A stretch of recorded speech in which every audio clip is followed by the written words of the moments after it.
திருக்குறளை மிகவும் பிடிக்கும் என்றும் உலகின் பழமையான மொழி தமிழ் என்று கூறும் பிரதமர் நரேந்திர மோடி தமிழை இந்தியாவின் ஆட்சி மொழியாக அறிவிக்க வேண்டும் என அமைச்சர் ஏவா வேலு கோரிக்கை விடுத்துள்ளார். மத்திய அரசின் திட்டங்களுக்கெல்லாம் இந்தியில் சூட்டப்பட்டுள்ள பெயர்களை அமைச்சர் ஏவா வேலு உணர்ச்சியுடன் படித்து காட்டினார்.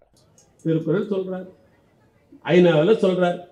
நான் கேட்க விரும்புவது, உங்களுக்கு தான் திருக்குறள் ரொம்ப பிடிக்குமே, தமிழ் தான் பழமையான மொழி என்று நீங்களே ஒத்துக்கொள்கிறீர்களே. ஏன்னா இந்தி என்பது 500 லட்சத்துக்கு முன்னால் வந்த மொழி, தமிழ் என்பது 4000 ஆண்டு காலத்துக்கு முன்னால் பிறந்த மொழி, இந்தி என்பது 500 ஆண்டுக்கு முன்னால் பிறந்த மொழி.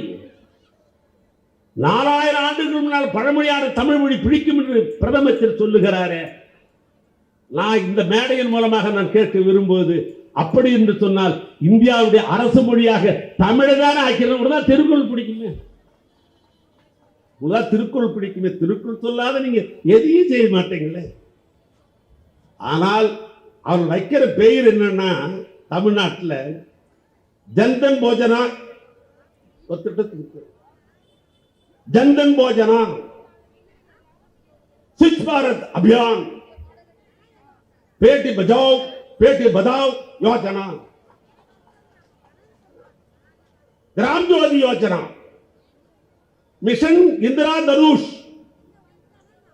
राष्ट्रीय गिरिजा विकास योजना,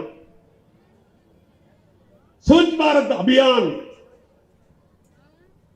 प्रधानमंत्री युवा सुरक्षा योजना. அது என்னடா தமிழ்னா, பிரதம மந்திரியின் ஆரோக்கிய பாதுகாப்பு திட்டம் தமிழ்ல.